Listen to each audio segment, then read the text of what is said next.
Agents in the Federal Bureau of Investigation have made significant impacts on American lives for decades.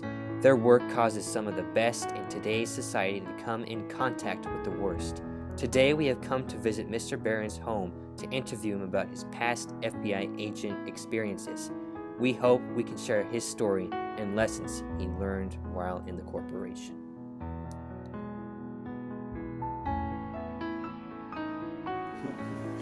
Okay, my name is Russell Barron. I live in McAllen, Texas. And I've worked in the FBI as a special agent, and so I was a private attorney here in McAllen and had a personal injury workers' compensation cases, basically. I read a book when I was a very young kid. It's called The FBI Story. That's where I first really got it, and it was interesting book. That's what got me really interested. And also, it sounded like an exciting life. Mm-hmm. Basically, you had the hardest hurdle for a lot of people. They had to have a law degree. Mm-hmm. So if you didn't have a law degree, you couldn't get in with the. There were a number of exceptions. They took people with science degrees, such as biologists, chemists, and they allowed them to be agents for 3 years, and they went into the criminal lab.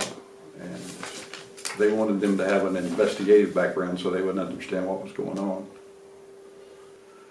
In Grand Forks, North Dakota, I was stationed there, and that was when Dr. Martin Luther King was assassinated.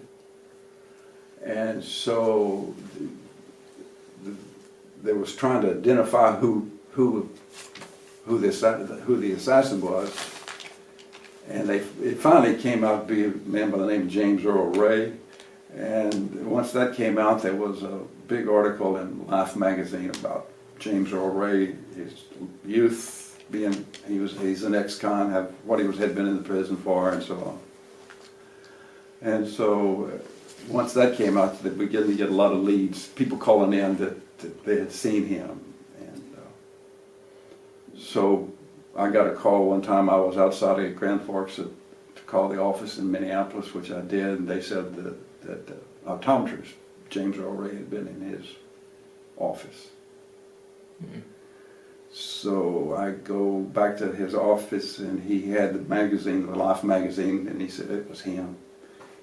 They weren't even prescription glasses. They were just store-bought glasses. He wanted adjusted, and he was in a wrinkled suit. So I start looking at hotels, motels for anybody that had just checked in that day, and finally hit up on one that was driving, had stopped there, and had a car from South Dakota. So I waited and thought, well, I'm going to go in the office and call my wife, tell her I won't be home for dinner. So I finally go up and knock on the door and tell him I'm from the office.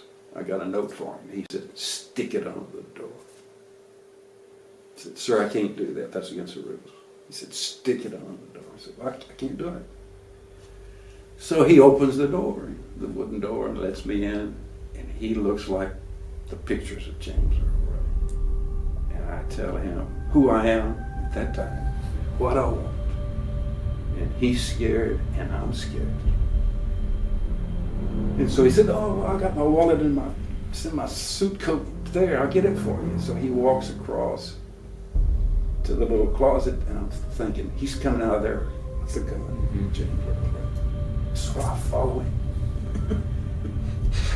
And he turns around, and I'm right behind him. It scares him, it scares me. But anyhow, after we get through scaring each other all these times, I go through all this, and he says he sells auto parts. He's from South Dakota. He called, who he called on, and so on. Then he tells me all of that, and I write it all down. And it's late, and I'm hungry, and I think, I'm going home. That's not him.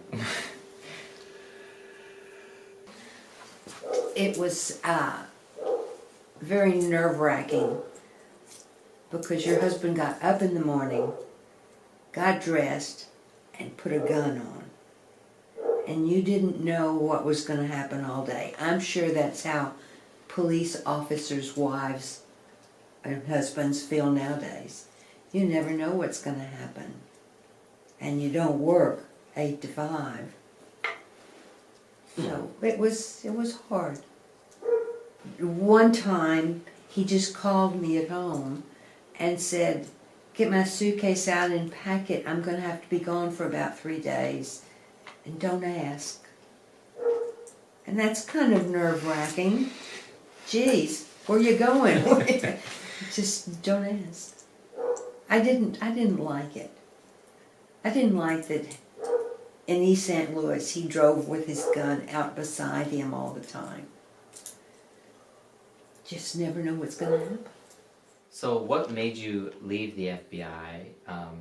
Do you think you made a difference in anybody's life? And what's one valuable thing that you took from the agency? Well, the last question is the easiest. Yeah, everybody that I sent to the pen have changed their lives. In the FBI back that time, well, one thing, there was a lot of good people in the FBI, a lot of good people, so you learned that there were a lot of great people in the world and that believe had the same kind of values you did, and that they were willing to do whatever for their countries. And there's a lot of loyalty there. yeah. And then of course you learn that there are a lot of people in the world that are really bad and will do terrible things to other people. So you see the best and the worst, I guess.